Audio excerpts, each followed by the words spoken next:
Painted painless learning. નમસ્કાર વિદ્યાર્થી મિત્રો, સ્વાગત કરું છું તમારું પેઇન્ટેડ લર્નિંગમાં. ભાઈ ધોરણ 10માં તમારું જોરદાર જબરદસ્ત અને જક્કાસ રિઝલ્ટ આવ્યું છે અને તમારા રિઝલ્ટથી તમને 100% ખુશી હશે.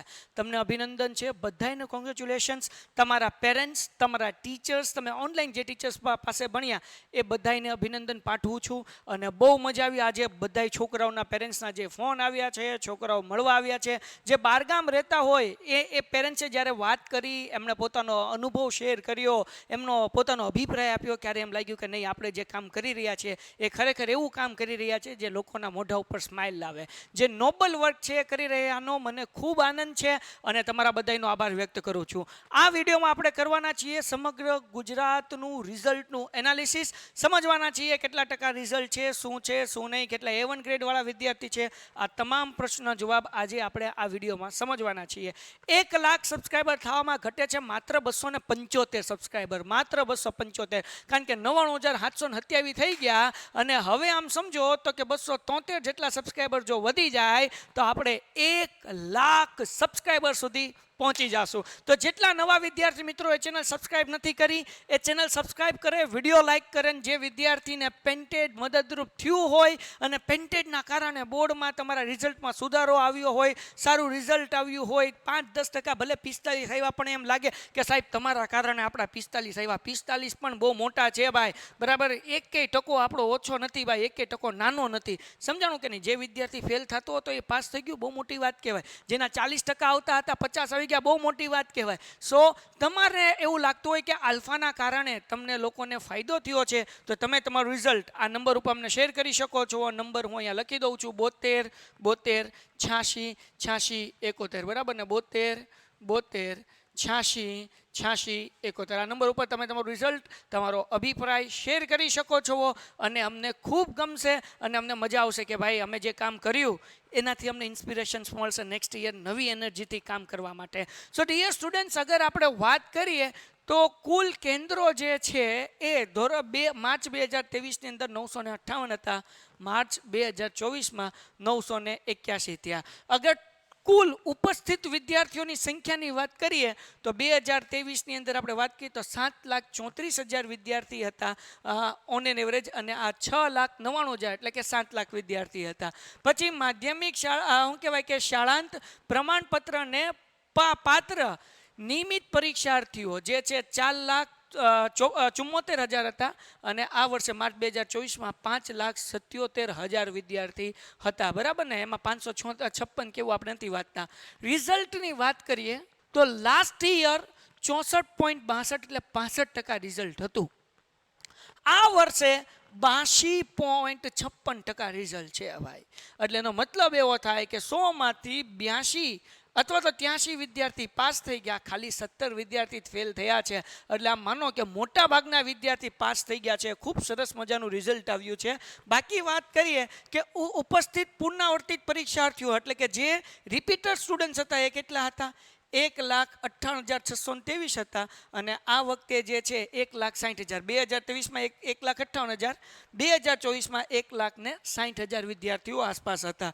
પછી માધ્યમિક શાળા પ્રમાણને પાત્ર પુનરાવર્તિત પરીક્ષાર્થીઓની સંખ્યા 27,000 હતી અને આ વર્ષે જે છે એ હતી 78,000. એના પછી વાત કરીએ કે જે રિપીટર્સ હતા એ કેટલા પાસ થયા હતા? 2023માં રિપીટર્સ માત્ર 17.30% એટલે 17% વિદ્યાર્થી પાસ થયા હતા અને આ વર્ષે રિપીટર્સ વિદ્યાર્થી 49% પાસ થયા છે. એટલે એ પણ ઘણો ડિફરન્સ છે. રિપીટર્સ વિદ્યાર્થી પણ ખૂબ પાસ થયા છે. પછી આપણને બીજી પરીક્ષાર્થીઓની સંખ્યા આપી છે, ઓપન સ્કૂલની આપી છે, એની આપણે કંઈ કામ નથી. ઓછું પરિણામ ધરાવતું કેન્દ્ર કયું હતું? તો કે ભાઈ નર્મદા જિલ્લાનું ઉતાવળી કરીને હતું, જેનું 11.94% રિઝલ્ટ આવ્યું હતું 2023માં.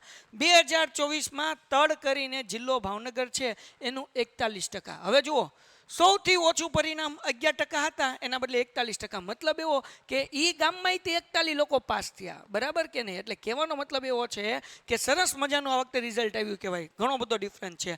પછી સૌથી વધુ પરિણામ ધરાવતો જિલ્લો, સૌથી વધુ પરિણામ 2023માં સુરત જિલ્લો હતો. 2024ની અંદર ગાંધીનગર 87% વિદ્યાર્થી ત્યાંના પાસ થયા છે. એના પછી ઓછું પરિણામ ધરાવતો જિલ્લો જે છે, ઓકે, પહેલા કેન્દ્ર હતું, ભાઈ ઓછું પરિણામ ધરાવતું કેન્દ્ર હતું. હવે ઓછું પરિણામ ધરાવતો જિલ્લો જે છે 2023માં દાહોદ હતો, 2024માં પોરબંદર છે. એના પછી આગળ વ્યા જઈએ, 100% પરિણામ ધરાવતી શાળા. ભાઈ એવી કેટલી સ્કૂલ છે કે જેમાં 100% વિદ્યાર્થી પાસ થયા, એટલે કે એકેય વિદ્યાર્થી ફેલ નહોતી, એવી કેટલી સ્કૂલ છે? 2023માં માત્ર 272 હતી અને 2024માં 1389 સ્કૂલ થઈ ગઈ. વિચાર કરો, 1389, ક્યાં 272 અને ક્યાં 1389. એના પછી વાત કરીએ 30% કરતાં ઓછું પરિણામ ધરાવતી શાળાઓ, તો કે અહીંયા 1084 હતી, આ વખતે ખાલી માત્ર 264 સ્કૂલો છે. એટલે આ વખતેનું પરિણામ જોરદાર આવ્યું છે ભાઈ. 0% પરિણામ, એટલે કે જે સ્કૂલમાં ભણતા વિદ્યાર્થી એક પણ વિદ્યાર્થી પાસ ન થયો હોય એને 0% કહેવાય. તો 2023માં 157 સ્કૂલ હતી, એ સ્કૂલમાં કોઈ વિદ્યાર્થી પાસ જ ન થયું. અને આ વખતે એવી માત્ર ખાલી 70 સ્કૂલ છે જેમાં એક પણ વિદ્યાર્થી પાસ નથી થયો. બધા સ્કૂલમાં જેટલા વિદ્યાર્થી હતા ધોરણ 10 બધા ફેલ થયા, આવી 70 શાળાઓ. એના પછી એક વિષયમાં સુધારાને અવકાશ ધરાવતા નિયમિત વિદ્યાર્થીઓની સંખ્યા, એટલે કે એક વિષયમાં ફેલ થયા હોય એવા કેટલા વિદ્યાર્થી હતા? 41,000 હતા 2023માં. 2024માં 21,000 વિદ્યાર્થી એવા છે કે જે એક વિષયમાં ફેલ થયા હોય. બે વિષયમાં ફેલ થયા હોય એવા વિદ્યાર્થી કેટલા હતા? 2023માં 74,000 હતા.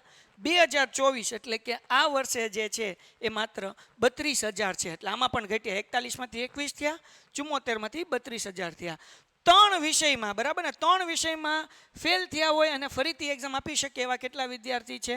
તો કે ભાઈ 21,000 વિદ્યાર્થી છે. અગર ટોટલ આપણે વાત કરીએ કે આ વર્ષે 1, 2 અને 3 વિષયમાં ફેલ થનારા વિદ્યાર્થી કેટલા, તો કે ભાઈ 21,000 મોટા મોટી આ પકડો, વત્તા 32,000 આ પકડો અને વત્તા 21 આ પકડો, એટલે 75,000 વિદ્યાર્થી એવા છે કે જે 1, 2 અને 3 વિષયની અંદર ઉડ્યા હોય, બરાબર ને? ઓકે, એટલે આ બધા વિદ્યાર્થી જે છે એ ફેલ થયેલા છે. A1 ગ્રેડ કેટલા લોકોને મળ્યું? તો 2023માં 6,111 વિદ્યાર્થીને A1 ગ્રેડ હતો. 2024 એટલે કે આ વર્ષે 23,247 વિદ્યાર્થીને A1 ગ્રેડ આવ્યો. A2 ગ્રેડ કેટલા વિદ્યાર્થીને આવ્યો? તો કે A2 ગ્રેડ જે છે ગયા વર્ષે 44,480 વિદ્યાર્થી હતા, આ વખતે 78,000 વિદ્યાર્થીને A2 ગ્રેડ આવ્યા છે. બહુ સરસ રિઝલ્ટ આવ્યું. ઈની વાત કરીએ, અહીંયા ડીની વાત કરીએ તો કે 3400 હતા, અહીંયા 6100 છે. E1 આ જે છે 6 અને 18. એના પછી આગળ વ્યા જઈએ ભાઈ, કુમારોનું પરિણામ મેલ, એટલે કે જેટલા છોકરાઓ હતા એમાંથી કેટલા ટકા પાસ થયા? 59% 2023માં રિઝલ્ટ હતું ભાઈઓનું, અને 2024માં આ વર્ષે 79% ભાઈઓ પાસ થયા. ભાઈઓનું રિઝલ્ટ વધ્યું. હવે પુનરાવર્તિત જે રિપીટર છોકરાઓ હતા એમાં 15% પાસ થયા 2023માં. 2024માં 47% વિદ્યાર્થીઓ પાસ થયા.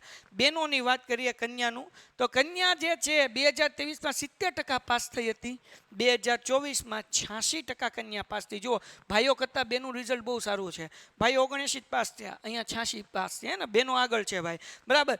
અગર રિપીટર્સની વાત કરીએ તો 21% પાસ થઈ હતી 2023માં બેનો, અને 2024માં 52% બહેનો રિપીટર્સમાં પણ પાસ થઈ ગઈ. તો આ મોટા મોટી આ બધું રિઝલ્ટનું એનાલિસિસ છે. હવે જે વિદ્યાર્થીને બહુ સારા પરિણામ આવ્યા છે એને ખૂબ ખૂબ અભિનંદન. કદાચ કેટલાક વિદ્યાર્થી એવા હોય કે જે એક વિષયમાં રહી ગયા હોય, 2 વિષયમાં રહી ગયા હોય કે 3 વિષયમાં રહી ગયા હોય, ચિંતા કરવા નથી.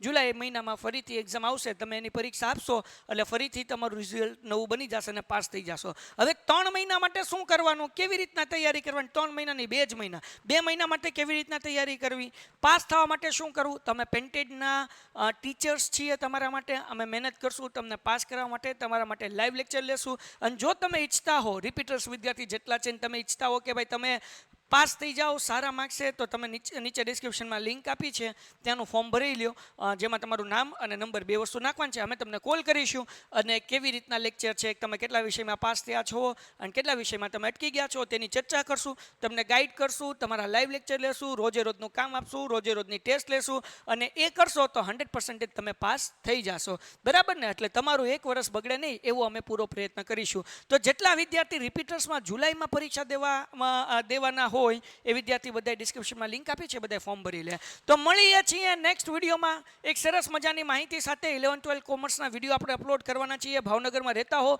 તો આલ્ફા એકેડમીમાં એડમિશન ઓપન થઈ ગયું છે, અને શું 11th પેન્ટેડમાં આપણે લાઈવ લેક્ચર શરૂ કરવા કે નહીં એ પણ કોમેન્ટ કરીને કહેજો. જો કહેશો તો આપણે એના માટે પણ કામ કરીશું. તો મળીએ છીએ નેક્સ્ટ વિડીયોમાં. ત્યાં સુધી જો ચેનલ સબસ્ક્રાઇબ ન કરી હોય તો કરી લો, કારણ કે 1 લાખ થવા આવ્યા છે. વિડીયો લાઈક કરો, ચેનલ સબસ્ક્રાઇબ કરો. મળીએ છીએ નેક્સ્ટ વિડીયોમાં. ગુડ બાય એન્ડ ધન્યવાદ. Painted Painless Learning.